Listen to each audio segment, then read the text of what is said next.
கர்த்தருடைய நாமத்துக்கு ஸ்தோத்திரம் உண்டாவதாக.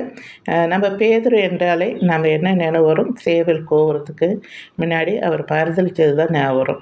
ஆனால் அவர் செய்த எவ்வளோ நல்ல காரியங்கள் இருக்குது. அந்த ஒன்று மட்டும் நம்ம பிடிச்சிட்டு இருப்போம் இல்லையா? அப்படி இருக்கக்கூடாது. அவர் குடும்பத்தையே விட்டுட்டு ஆண்டவரை பின்பற்றினவர். அது மட்டும் இல்லை, ஆண்டவருக்காக எதையும் செய்வார். அப்படி ஒரு நல்ல ஒரு தேவ மனிதன். ஆண்டவர் வஸ்திரத்தை தொட்டு தான் சுகமானாங்க. ஆனால் பேதுருடைய நிழல் பட்டு அநேகர் சுஸ்தமானாங்க.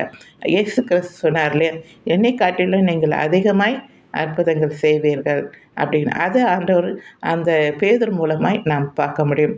அது மட்டும் இல்லை, என்னை நேராக சிலுவையில் அறைய வேண்டாம், என்னை தலைகீழாக சிலுவையில் அறைங்க. அவருக்கு பாத்திரவான் அல்ல என்று சொல்லி மரண பரியந்தம் ஆண்டவரை பற்றி கொண்டது, இரத்த சாட்சியாய் மறித்தது, இதையெல்லாம் நாம் நினைவுக்கு கொண்டு வர வேண்டும். நாம் அதே போல் நம்மளோட உறவினர்கள் தெரிஞ்சவங்க ஏதாவது தப்பு செய்தால் அதையே நம்ம நினச்சிட்டு இருப்போம். ஆனால் அவங்க செய்த அவங்களுக்குள்ளே இருக்கிற நல்ல காரியங்களை நாம் யோசித்து அந்த அன்பை மட்டும் நாம் ஏற்றுக்கொள்ள வேண்டும். கெட்டதை நாம் மறக்கணும். சரிங்களா? அது மட்டும் இல்லை, நாம் தேவனுடைய பிள்ளையாய் மற்றவர்களுக்கு சாட்சியாக இருக்கணும்.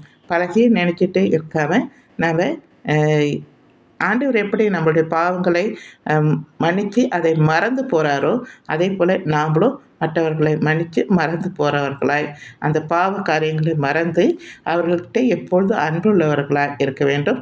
நம்மளை பார்க்கிறவர்கள் நம்மை பின்பற்றுகிறவர்களாய், இவர்கள் தேவனுடைய பிள்ளைகள், எவ்வளோ அழகாக நம்மளை நேசிக்கிறாங்க, இவங்களுக்கு நம்ம எவ்வளோ தீங்கு செய்தோம், அப்படி இருந்தும் நம்மளை நேசித்து நம்மகிட்ட அன்பாக பேசுகிறாங்களே அப்படின்னு நினைக்கிற அளவுக்கு நாம் தேவ பிள்ளையாக முன்மாதிரியாக இருக்கணும். சரிங்களா? இது நான் உங்களுக்கு சொல்லணும்னு ஆசைப்பட்டேன். ஏன்னா அநேகருடைய வாழ்க்கையிலே இதை பழைய காரியங்களே நினைத்து அவர்கள் கஷ்டப்பட்டு கொண்டு இருக்கிறார்கள்.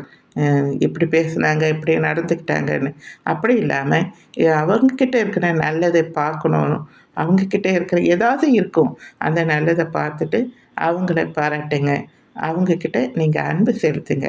சரிங்களா? இது சொல்லணும்னு தோணுச்சு, சொல்லிவிட்டு பிடிச்சிருந்தா லைக் பண்ணுங்கள், மற்றவங்களுக்கும் ஷேர் பண்ணுங்கள். தேங்க்யூ.